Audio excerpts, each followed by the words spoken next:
Sarah Gorrell on BBC Sussex and BBC Surrey. Well, our top story this afternoon, a BBC Sussex and BBC Surrey investigation has revealed that more than half of care homes inspected in the past 6 months were found to need improvement or were inadequate. We contacted the Care Quality Commission to get the breakdown of figures from last November for inspections at homes and agencies giving care to people in their own homes. Well, our assistant editor, Mark Carter, has this exclusive report. Well, what we're talking about here is the performance of care homes and of agencies supporting people in their own homes across Surrey. Now, there are 4 gradings that can be awarded: outstanding, good, requiring improvement, or inadequate. A new programme of inspections was introduced for all care providers regulated by the Care Quality Commission, and really this is designed to give us as potential users, either for ourselves or a loved one, an idea of the sort of care that might be provided. Now, what might be quite surprising, though, was that just one of the 42 inspections conducted so far has found an establishment deemed to be outstanding in its care provision. Of the remainder, less than half were considered to be good, and the rest were underachieving. Now, the CQC says that any service needing improvement has to draw up an action plan, and then a re-inspection takes place. And where a service is deemed inadequate, further action can be taken unless immediate changes are made.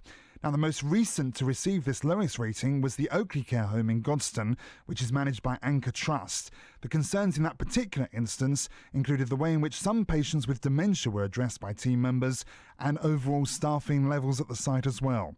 A full list of inspections can be found on the CQC website. Mark Carter there with our exclusive report. Now, we asked Oakleys for a response and they sent us a statement saying they're progressing an action plan which will be completed within weeks. They say new managers are in place, staff are getting extra training and support, and they're recruiting. Oakleys says it's improved dementia care after more training from specialists. It admits that it's disappointed that standards have fallen and goes on to say it's working hard to address that, and says residents' well-being is paramount. It says it's confident that all risks have been removed and expects to be fully compliant by early June. Well, let's talk now to Chris Cordell, who's the hospital director at the Lifeworks community care home in Old Woking, the only care home in Surrey to receive an outstanding rating in the last 6 months. Chris, thank you for joining us on the programme. That's a pleasure. First of all, congratulations. Great to receive an outstanding. How do you do it? I've got a good team. I think that's it. It's very simple as that. Everybody that comes to work at LifeWorks is committed to good quality care, and to the outcomes for our clients. And that goes from the moment we look at recruitment to the care that we give while someone's in our treatment. I spoke to Age UK earlier and they were talking about how important the management, those that do the recruiting, that motivate the staff, how key that is to a good home. Would you agree with that? I would indeed. You know, it's about getting the right people with the right skills in the right post doing the right job. But it's more than that. It's about not resting on your laurels. It's about continual professional development. So for a service like us, you know, we invest in our staff team both through in-house training, but all through additional training through the whole of their time with us, so we can be on top of our game. But more importantly, the clients that come into treatment with us get the best outcomes and the best care. How do you feel to be the only care home in Surrey to receive that outstanding rating in the last 6 months? Does it surprise you?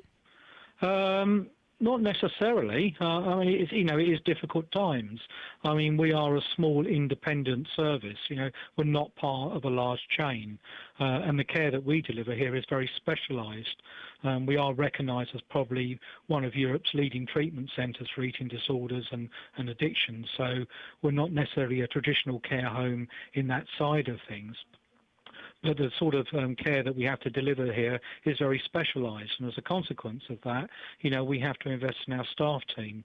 So for us, it's not just about the quality of staff; it's also about the quantity. You know, the staff ratios for us from clients to staff is about 3 to 1, which, you know, is incredibly high in this sector. You must have to be a very special person to be a good carer, to do the role well, a demanding role, and as you say, quite hard to find enough people to fill it. We're very fortunate that we've got a very good reputation, and as a consequence of that, people want to come to work for us. I'm very privileged. I have a sort of a conductor of an orchestra's role, really, and although I think I'm a reasonably good conductor, I couldn't do it without a very good orchestra. Does it almost become a self-fulfilling prophecy that the better you are, the more people want to work there, the happier they feel, the longer they stay, the better the environment? I think so. I think, at LifeWorks, it is a good place to work. People come here obviously because we've got a good reputation, but it also is about creating a working environment and a working culture. And that is extremely important, really, for the benefit of the staff team, but also for the clients, because they're very quick to pick up if you've got an unhappy staff team. Well, thank you very much indeed for joining us on the programme. We'll have more on this story. As I mentioned, spoke to Age UK in Sussex, and we'll hear more from them in the next half hour of tonight's programme.